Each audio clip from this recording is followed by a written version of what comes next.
सही लोग, सही सोच और सामूहिक प्रयास से ही आएगा जनसुराज। प्रशांत किशोर ने अपने दल जनसुराज को लेकर के ये बातें कही थी और उसके बाद 2 अक्टूबर को अपने दल का गठन किया था। लेकिन स्थिति है कि जिस सही सोच और सही लोग की बातें प्रशांत किशोर करते थे, अब जब बिहार में 4 विधानसभा सीटों पर उपचुनाव हो रहा है, तो उस उपचुनाव में जनसुराज ने जिन लोगों को उम्मीदवार के तौर पर मैदान में उतारा है, न तो वो सही सोच वाले लोग लगते हैं और न तो सही लोग वाले दिखते हैं। जी हाँ, ये बातें इसलिए क्योंकि प्रशांत किशोर के जनसुराज से इस बार जो बिहार में विधानसभा की 4 सीटों पर उपचुनाव हो रहे हैं, वहां जिन लोगों को उम्मीदवार बनाया गया है, उनके अगर आप हलफनामे पर गौर करेंगे तो स्थिति है कि प्रशांत किशोर को अपने दल से उम्मीदवार बनाने के लिए एक भी ऐसा व्यक्ति नहीं मिला जो कम से कम ग्रेजुएट हो। जी हाँ, प्रशांत ने जिन लोगों को टिकट दिया है उनमें कोई भी व्यक्ति ग्रेजुएट नहीं है, यानी कि सब लोग मैट्रिक और 12वीं तक ही पढ़े लिखे लोग हैं।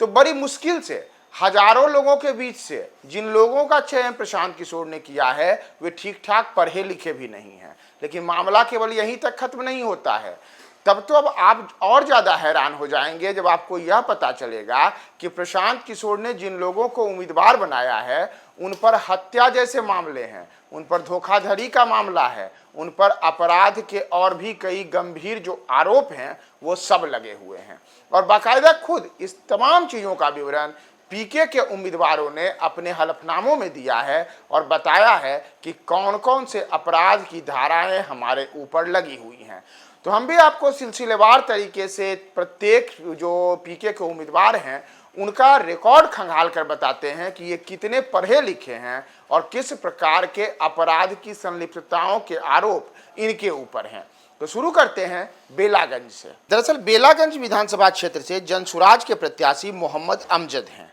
और मोहम्मद अमजद को लेकर के अगर आप इनकी शैक्षणिक चीज़ें और साथ ही साथ इनके ऊपर जो अपराध के आरोप हैं उन पर गौर करेंगे तो मोहम्मद अमजद मात्र मैट्रिक पास हैं। जी हाँ, मोहम्मद अमजद जो कि पीके की पार्टी के कैंडिडेट हैं, उन्होंने मात्र 10वीं तक की पढ़ाई की है और इतना ही नहीं, इन पर 5 आपराधिक मामले भी दर्ज हैं। दरअसल जो मामले दर्ज हैं उसमें हत्या के प्रयास से लेकर के रंगदारी और मारपीट तक का मामला शामिल है और इतना ही नहीं, दंगा कराने की साजिश के आरोपी भी पीके के उम्मीदवार हैं। दरअसल उन्होंने जो अपना विवरण दिया है उस हलफनामे में बताया है कि उन पर आईपीसी 147 का मामला दर्ज है, यानी कि दंगा की साजिश का मामला है। इसी तरीके से उन पर 307 का भी मामला दर्ज है, यानी कि हत्या के प्रयास करने का मामला दर्ज है।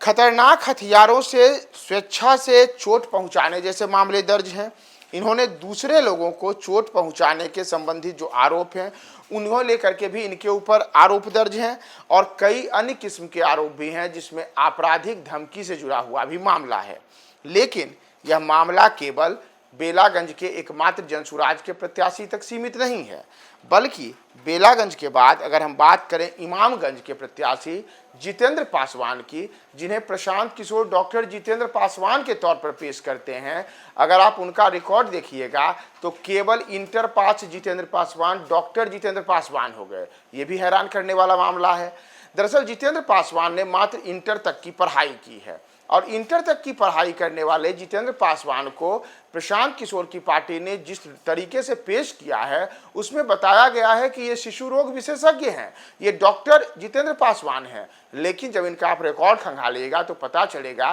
कि ये ग्रामीण डॉक्टर के तर्ज पे काम करते हैं, यानी कि इनको केवल वहाँ पर एक तरीके से उपचार के लिए जो सरकार की ओर से कुछ लोगों को सर्टिफाइड किया जाता है वे वाले डॉक्टर हैं। कहने को झोला छाप डॉक्टर के किस्म के जितेंद्र पासवान हैं, जो कहीं से भी डॉक्टर जितेंद्र पासवान नहीं है। इनके नाम के आगे डॉक्टर लगाने के भी अनुमति सरकार की ओर से इन्हें नहीं दी जाती है। लेकिन पीके ने अपने उम्मीदवार को बताया है कि ये डॉक्टर जितेंद्र पासवान हैं, शिशु रोग विशेषज्ञ हैं। लेकिन जब इनके बातों को आप देखेंगे, इनके रिकॉर्ड को देखेंगे तो कहीं न कहीं से इसमें एक बड़ा अंतर प्रतीत होता है। जितेंद्र पासवान पर इतना ही नहीं है, जितेंद्र पासवान पर अपहरण जैसे मामले भी दर्ज हैं, धोखाधड़ी का मामला दर्ज है, मारपीट का मामला दर्ज है। यानी कि पीके ने जितेंद्र पासवान को उम्मीदवार बनाया तो इनका जो आपराधिक रिकॉर्ड है उसमें अपहरण से लेकर के धोखाधड़ी और मारपीट जैसे आरोप इन तमाम आरोपों को ये आरोपित हैं।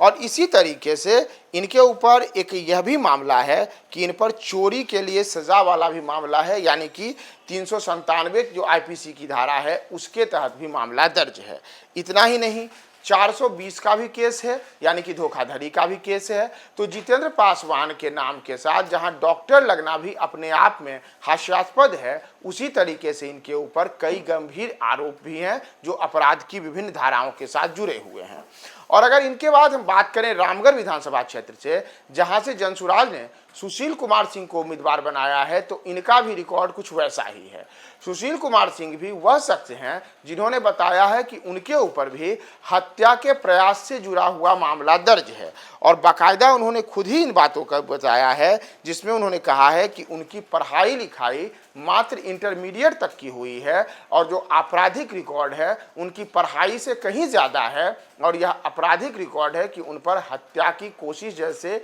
आरोप जो हैं वो लगे हुए हैं, और इसका मामला अदालतों में चल रहा है।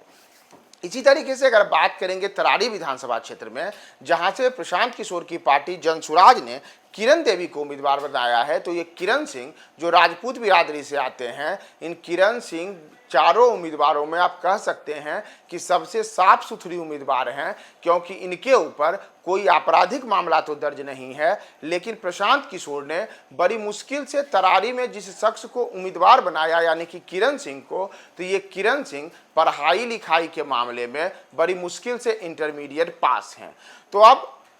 हम अगर प्रशांत किशोर के उस नारे की बात करें जिसमें वे कहते हैं कि सही लोग, सही सोच और सामूहिक प्रयास से ही आएगा जनसुराज, तो अब आप सोचिए कि सही लोग, सही सोच में और सही जो सामूहिक प्रयास है उससे जनसुराज कैसे आएगा, जब जनसुराज वालों पर भी वही आरोप रहेंगे जो अन्य दलों के लोगों पर है, जैसे उनका कम पढ़ा लिखा होना, या फिर हत्या की कोशिश जैसे आरोपों से घिरे होना, धोखाधड़ी का मामला होना, गंभीर अन्य किस्म के जो आपराधिक आरोप हैं, ये तमाम आरोप। तो जनसुराज अन्य दलों से कैसे अलग है, ये तो फिलहाल हमारी नज़र में नहीं आता है। आप जरूर कमेंट बॉक्स में बताएं कि जिन चारों उम्मीदवारों का डाटा भी आपके सामने पेश किया गया, क्या ये अन्य जो दल के उम्मीदवार हैं उनसे कहीं से भी एक पैसा भी अलग है क्या?